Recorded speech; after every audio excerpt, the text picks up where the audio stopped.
So guys, ito yung aming surak. Yan, nasa labas siya. Lagyan ng itlog. So ayan guys, babiyahin na ako ng tricycle ng gabi. Hanggang ano tayo guys, hanggang siguro mga 8 o'clock. So ayan. So ayan lang guys.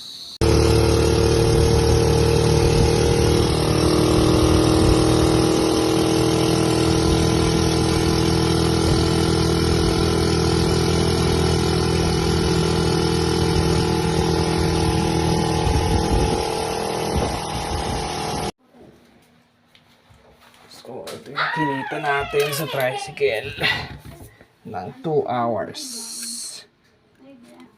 1, 2, 300 pesos in 2 hours.